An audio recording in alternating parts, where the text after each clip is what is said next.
Today I'm going to show you how to make a perfectly even layer cake, including cutting the layers, how to create a dam with frosting, how to fill the layers, how to make sure that you get a perfectly straight side that doesn't weeble wobble or like bust out, and how to do a crumb coat and a final coat so that your cake is either ready to be served or it's ready for its final decoration. This is a more detailed tutorial, so if you're looking for something faster and quicker and just to see the whole process and also the cake that I made, then you're going to want to check out this tutorial. So now I'm going to show you how to cut even layers out of a single cake. So I want 4 layers in my whole cake, so I'm going to just cut each of these into 2. You want to make sure you have like a scrap bowl, something like that to put the top in. I'm right-handed, so I'm obviously going to work on this side. I'm going to hold this down. And I'm going to cut the top off into an even layer first, and then I will cut it in half. I find that it is easier to eyeball halves than it is to figure out where the middle point is if you cut off the top. So, find your lowest point. I am not moving my right hand. I set my line, and then I am moving my left and turning the table, and that is how I am cutting my layer until you cut all the way through. See, now you have a nice even layer. From here I can see where my midpoint is, and then I will start to cut there, and I will do the same thing. It is easier to cut cold cakes. So after these cooled, I put them in the refrigerator for a couple hours to cool them completely. You can also chill them overnight. It's a great way to stop and then start again the next day. And then you'll know that they're completely cooled. So again, I'm just gonna find my midpoint. I find it easiest to eyeball your midpoint here. I make a little thing, and yeah. And then, again, I am turning with my left hand and my right hand is staying flat. So, we've got our 2 layers.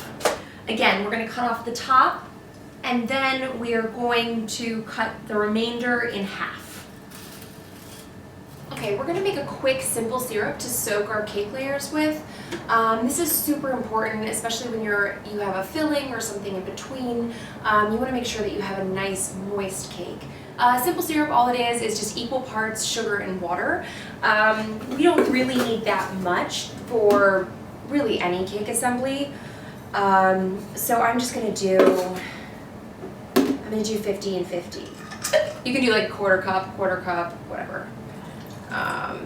Just pour it in there so that, try not to get sugar all up the sides. 1 quick stir, bring it just to a boil, and then cool it down. So that has come just to a boil, and I'm going to pour it in a smaller container, and I'll pop this in the fridge, let it cool down so that by the time we're ready to assemble our cakes, this simple syrup is ready. So we're ready to make the filling and assemble our layer cake. But first we need to refresh our buttercream. And all that means is I have had my Italian Meringue Buttercream in the refrigerator, and so it's very hard. It's very hard. Boop. And I need to put it back in the mixer and then mix it on medium-low until it smooths out, it warms up, and it kind of comes back together and creates that buttercream, that spreadable buttercream. So it takes a minute, so I'm just going to go ahead and put it in the mixer, and while that happens, I'm going to make the ganache.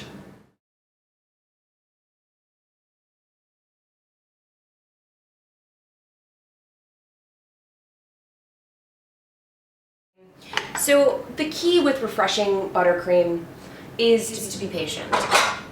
It goes through all sorts of different stages where it looks scary and like it's broken and it's never going to come back together again. But as long as it came together the first time, it will always come back together. So you can see that I have my ganache filling ready to go. My buttercream is obviously working. And then this is the simple syrup that I made yesterday.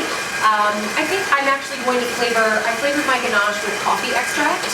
And I think I'm going to flavor my simple syrup with coffee itself.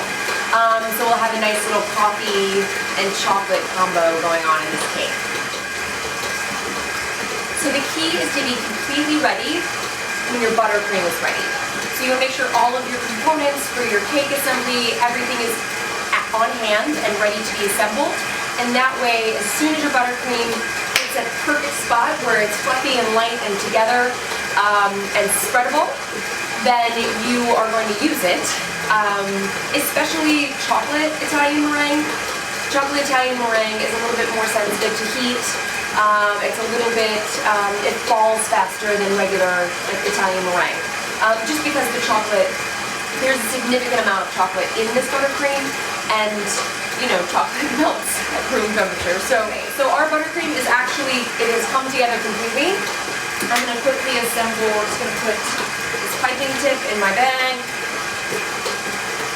I like to use a piping tip to create the dam around where the ganache is going to go in, just because I think it makes a smoother, cleaner line, and it gives you that kind of extra finesse, if you will. So I put my piping tip in, and then I twist, and then I push inside, and it kind of like locks it closed in a way, so that when you put your buttercream inside, the buttercream's not sneaking out the bottom, and you've got this huge mess on your hands. So this is how I prepare my piping bag. You can put it in a glass or a jar or whatever, but I like to go ahead and just put mine in a quart container or some sort of container with a larger top, and that way I can fill it with both of my hands and I don't need to hold the bag and be all awkward about it. So since my buttercream has reached its perfect consistency here, I am going to switch to the whisk attachment. I just want to make sure that my ganache is fluid and not setting. But you also don't want it to be too warm, or it will melt your buttercream when you put it in your filling. So I'll take it off the towel. This in here.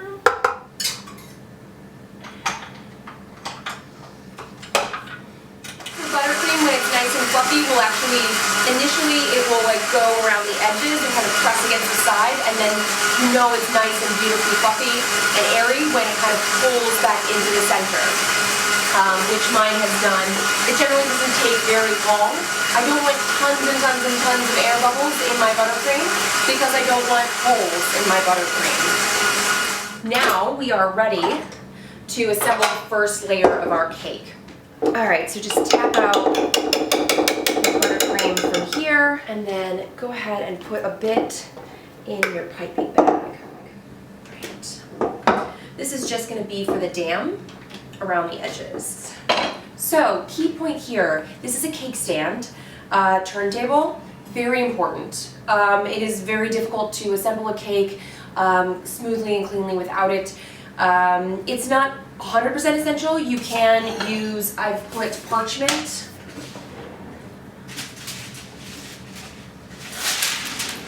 You can put parchment underneath your cake, and then you can turn your parchment like this. Not as smooth, but totally works, right? You want to attach your cake board to your stand. Make sure that it's nice and centered. And that will, in the refrigerator, this will set, it will attach it to the stand, and so you'll be able to assemble your cake without it slip sliding around the stand. Also, put a little dollop in the center here to attach your cake to the cake board. It doesn't have to be a lot, you just need a bit on there.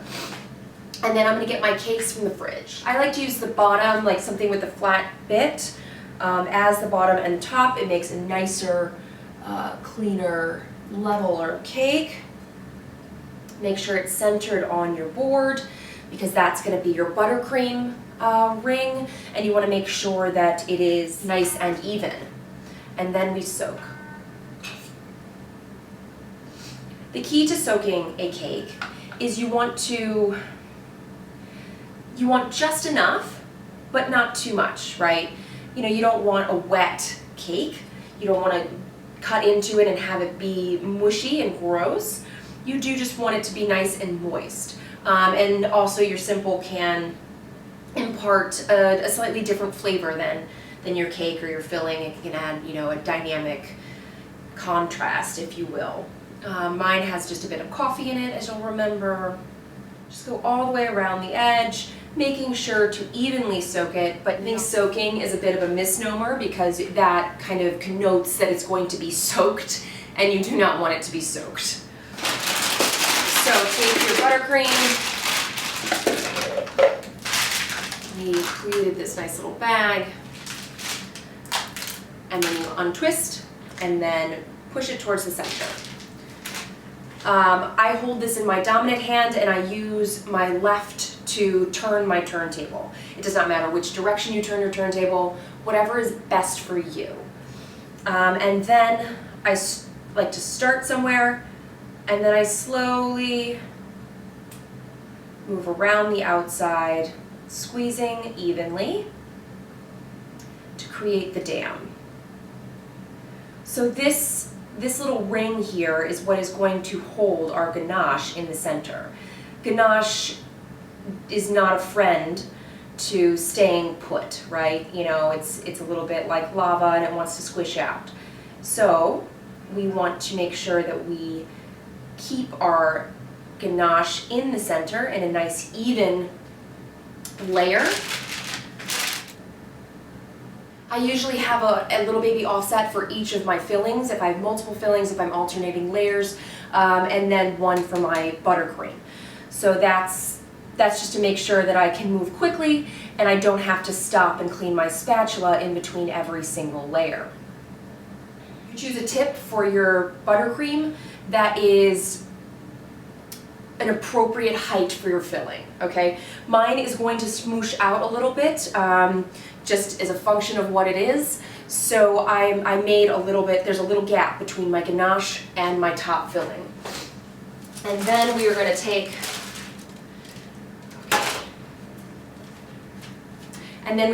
our next layer and we are going to place it on top. I like to get down with my cake so that I can see if it is even or not. And if it is not even, then I'm going to move it. This is what's going to create the nice flush sides of your cake, and if you do not check every single layer, then you will end up with like a kind of Leaning Tower of Pisa situation, and you don't want that. So I am checking my height here. Obviously they're going to line up perfectly because they were cut from the same cake. So there's really no question that they will, but it is key that you land it as close to centered as possible, right? Okay, so my buttercream, as you can see, has smooshed out a bit. This cake is heavy, which is nice, it's by design. And then between every single layer, this is just something that I like to do. I like to go ahead and put a nice little layer there, and then I smooth it out. This is going to make my crumb coating easier and faster. This is not my final coat. I want to make sure that it is nice and smooth so that when I do apply my crumb coat, it's going to go on evenly. The key is doing this quickly and making sure that your buttercream is not melting too much while you're doing whatever you're doing. So at this point I'm going to take this whole thing and I'm going to put the whole thing in my refrigerator. Remember, we attached our board to the stand and we want it to stick there. So whole thing goes in the fridge. It really depends on your fridge. It has to be rock solid. Otherwise you're going to add that next layer and this is just going to smoosh out, so you have to let your buttercream set. I'm going to say it again, you have to let your buttercream set. Or you will have a ganache lava sitch and you can come back from it, but it sucks. So because my fridge is actually not terribly efficient, and this is chocolate buttercream, I am going to refrigerate my entire bowl because it's already loosening because of that chocolate and it's warm in here. I'm going to put this whole thing back in the fridge.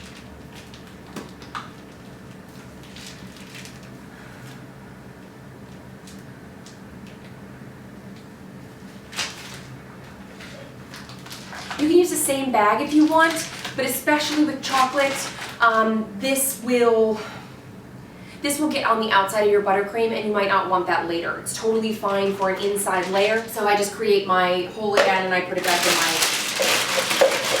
my bag here. Check in on your ganache, make sure your ganache isn't setting, isn't doing anything it shouldn't be doing. I like to put my attachment inside my buttercream before I put it back in the refrigerator because the attachment is metal and it's going to chill faster than the buttercream itself, and sometimes just that is enough to cool down your buttercream and get it to come back together and be beautiful and fluffy again. Got it. All right, I'm gonna get my cake and then we're gonna do this. Same process as before. We are going to soak all the way around, and then we're gonna make our dam. And even pressure, squeezing all around. It's a little thicker now, so I'm actually just gonna plop it in like so. And then we're gonna spread it out.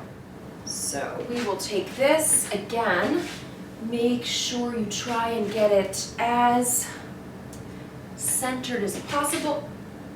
As centered as possible when you put it down. We're just gonna make your life easier going forward.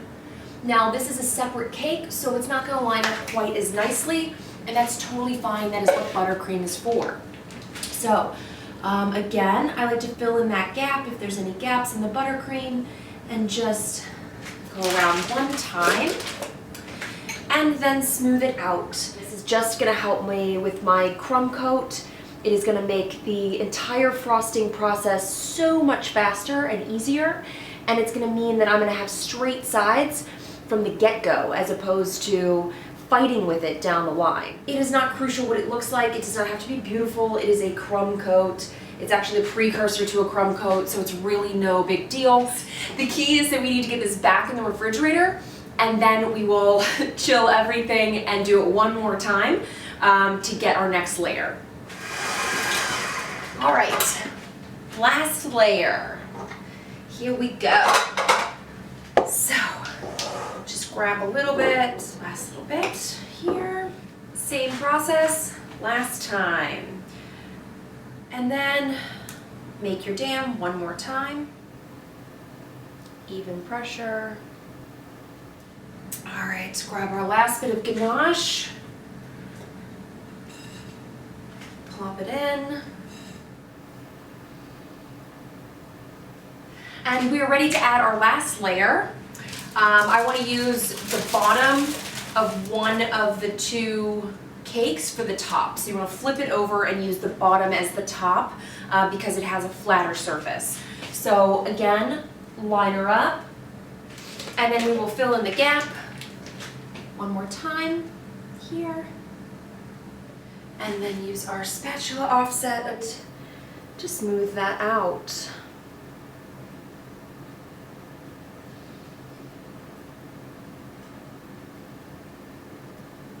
With a different filling, I might go ahead and push it and do my crumb coat right now, but with the ganache, it's a little looser, and the chocolate buttercream is a little bit looser, a little softer than a regular Italian meringue.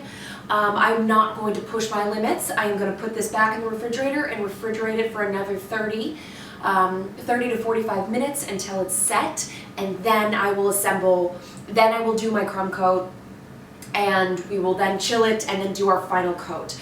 You don't want to rush these layers, or you will end up with uneven layers or possibly a bust out of the seams, and that's no bueno, I can tell you that. Since we've been truing it up and keeping it straight, refrigerating each layer, and creating almost a crumb coat as we go, we are going to have no problem creating a crumb coat, and also it's going to be already smooth and even and with straight edges. So it's really taking that extra time as you go along is what makes sure that your cake is going to be even and straight and as easy as possible.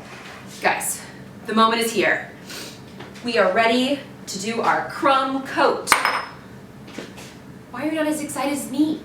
Okay, so our buttercream has come together. I don't like to, if I'm going to coat the outside of a cake and it's going to be the final layer or whatever, I do not whip my buttercream with the whisk, just because I don't want all that extra air. It makes it harder to get that smooth coat without like air bubble pockets, at least in this buttercream. In American buttercream, that's a different story, but we fancy, so. I do not apply my buttercream with a piping tip, just because I find it easier to just dollop it on, especially for the crumb coat. You don't want 12 inches of buttercream on your cake, so you need to make your crumb coat very thin. And one of the ways to do that is to make sure that you aren't, you know, applying too much at one time. So I'm just gonna, I put some on the top, and then I spread it out. Again, this is your crumb coat. It doesn't have to be perfection. And then I take that and I put it down the sides. So I do not want to contaminate my regular buttercream with my Crumb Coat buttercream, because I do not want crumbs in the rest of my buttercream. This is just a crumb coat. Make sure that you are applying it everywhere, but you don't need to be psycho about it, right? I like to use a bench scraper. I have a specific bench scraper that I use for cakes only. But this is how I like to get my buttercream super smooth, okay?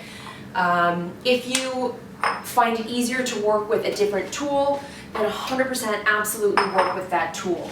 But this is my chosen method. Go ahead and get, I do the sides first, and then I move on to the top.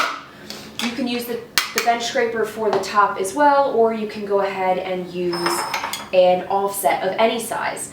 Sometimes I do like to use the bigger one. I do wish that my cake were not, oh dear, hi. There's also a certain amount that this is the crumb coat, and you can fix later. So again, you can switch to your bench scraper if you find that better. It just keep in mind that your buttercream is temping at every moment that you're using it here, and so it's going to eventually just start melting. Yeah, fun stuff, right? Anyways, the point of a crumb coat is just to get a smooth surface that has captured all the crumbs, so that you don't get crumbs in the outside of your final coat. Now I'm going to put this back in the refrigerator and let it set completely, and then we will go ahead and apply our final coat of buttercream. So at this point, I am just refreshing this buttercream just enough so that it is no longer, so that it is temped and has come together, it's smooth, but I do not want to whip it extra. You know, I don't want to whip it too much. You see how there's these like bubbles and stuff like this? Totally fine in your crumb coat, but you don't necessarily want that on your perfect outside coat. So I'm going to not whip it anymore. I'm going to put a little bit on top, not too much, because at this point it is very easy to get a little too much on buttercream on your cake, and you don't want like gobs and gobs of buttercream, right? I like to start from the bottom and then kind of work my way up, just because it's most efficient, to be honest.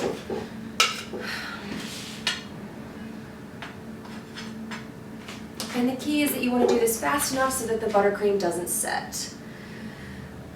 Because the cake is cold and the buttercream has a lot of butter and chocolate in it, and it sets fast.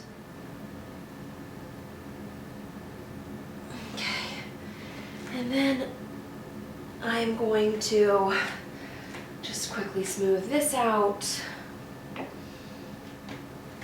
When you're doing the final coat on the top, you do want to make sure that you are keeping in mind that you want it to be level. Sometimes the cake itself wasn't totally level, and so you're going to need to adjust your buttercream accordingly. I like to get down here and see, which tells me that this side is a little bit high. So I'm just gonna whoosh, back down here. Nice. You can also use one of these. A lot of people really enjoy the plastic Ateco cake scrapers. They can be kind of nice for a nice smooth line also. It's really just what you prefer. Now you want to use the cake stand as a guide. And if you find that you've, missed a spot or something like that, just go ahead and go back and fill it in. The small spatula can be good here for that task, okay? I like to keep a bit of towel here, like just kind of a tea towel to wipe off my spatula.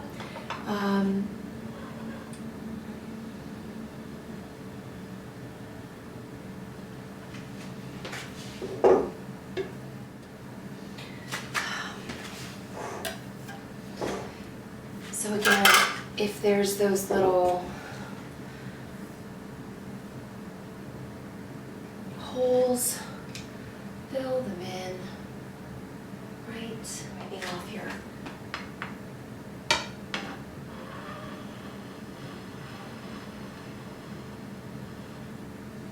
Okay.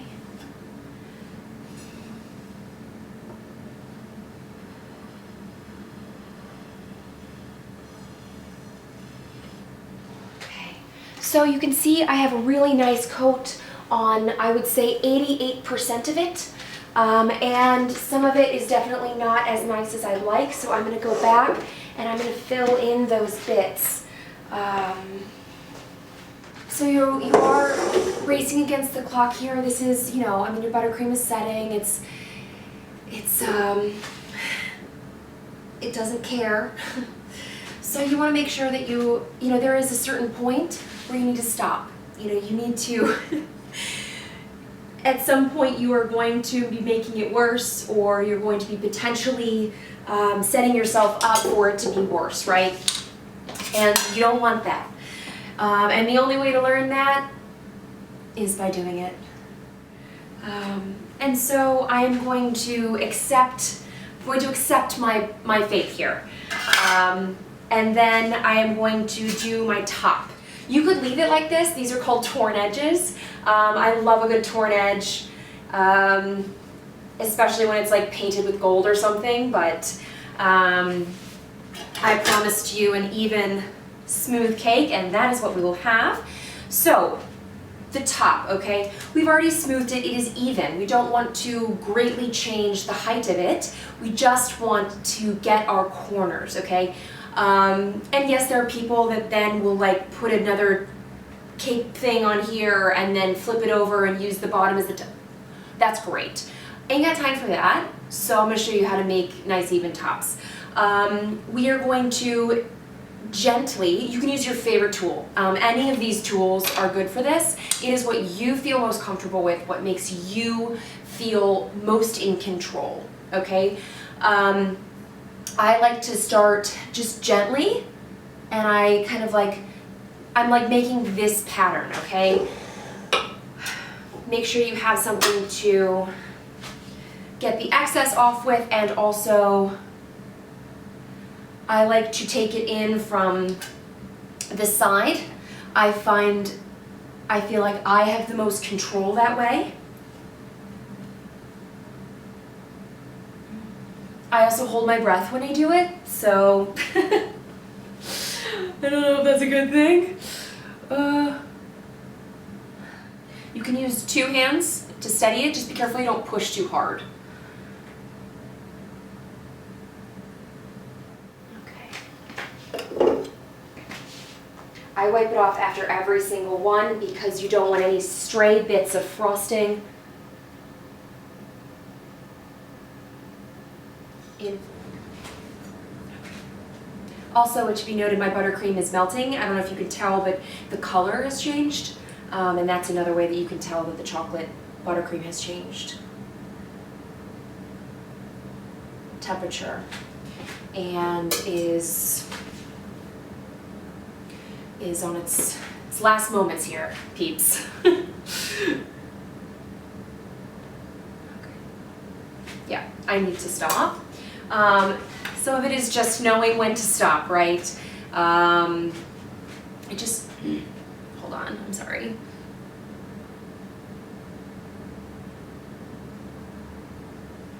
Okay. Some people swear by using a kitchen torch, and you can torch your spatula. or you can torch your bench scraper, and just that little bit of heat will help smooth it. It does change the color of your frosting, okay? So if you are going to do that, you have to do it everywhere, otherwise you have like these weird discolorations. The reason that it changes it is because it heats up the buttercream and then it melts, and that's why it's so smooth, but it does change the color. I need to get my cake in the fridge, but you can see it has beautiful straight sides. It is solid and straight, and it's even and flat on top, and it is ready for whatever decoration you want.